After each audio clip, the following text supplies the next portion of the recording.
জিনা করলে স্বামী স্ত্রী বিবাহ অটোমেটিক বাতিল হয় না, কিন্তু এই ক্ষেত্রে স্বামীর জন্য 3টা পথ খোলা থাকে। আমি আপনাদেরকে এই 3টা বিষয় বলার চেষ্টা করব, আপনারা একটু মনোযোগ দিয়ে শুনবেন, তারপরে সিদ্ধান্ত নেবেন। 1 নম্বর যে বিষয়টা আপনাদেরকে বলে দিতে চাই, স্বামী ইচ্ছা করলে স্ত্রীকে তওবার সুযোগ দিয়ে সংসার ঠিক রাখবে।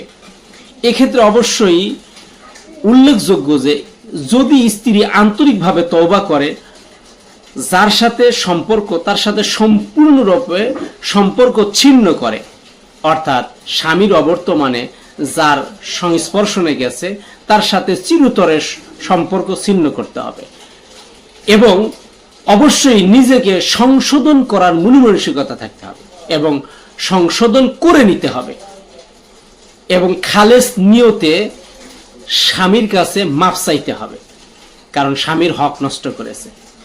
স্বামী যদি তাকে মাফ করে দেয় এবং যদি তওবার সুযোগ দেয় তাহলে সংসার টিকে রাখতে পারবে। 2 নম্বর যে বিষয়টা বলবো সেটা হলো আলাদা হয়ে যাওয়া, অর্থাৎ স্বামী ইচ্ছা করলে ওই স্ত্রীকে তালাক দিতে পারবে।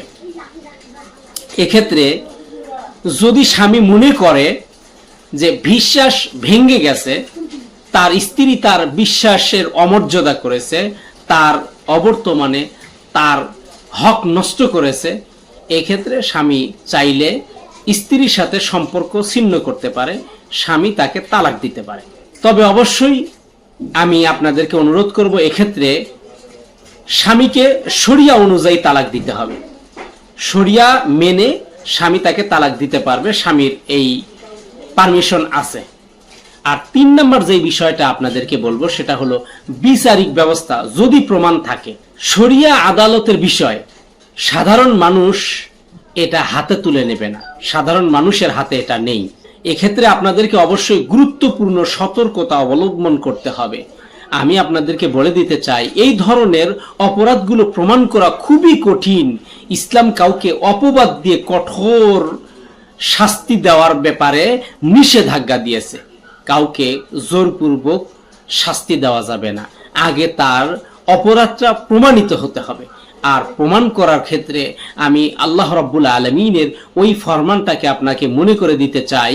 আল্লাহ রাব্বুল আলামিন পবিত্র কালামুল্লাহ শরীফের 24 নম্বর সূরা নূরের 4 নম্বর আয়াতে কারিমার ভিতরে ইরশাদ করেন, ওয়াল্লাযীনা ইয়ারমুনাল মুহসানাতি সুম্মা লাম ইয়াতু বিআরবাআতি শুহাদা ফাজলিদুহুম 80 জালদা।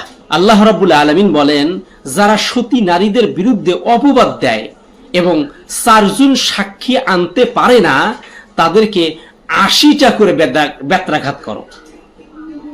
আমি আপনাদেরকে এই জন্য বেশি কঠোরভাবে অনুরোধ করতে চাই যে আপনি কোনো সতী সাদী নারীর বিরুদ্ধে অপবাদ দিচ্ছেন কিনা, সেই নারীর বিরুদ্ধে যে অপবাদ আপনি দিতে চাচ্ছেন এটা যদি প্রমাণ করতে না পারেন, এর জন্য যদি 4 জন সাক্ষীকে উপস্থিত না করতে পারেন, তাহলে কিন্তু তার উপরে অপবাদ দেওয়া যাবে না।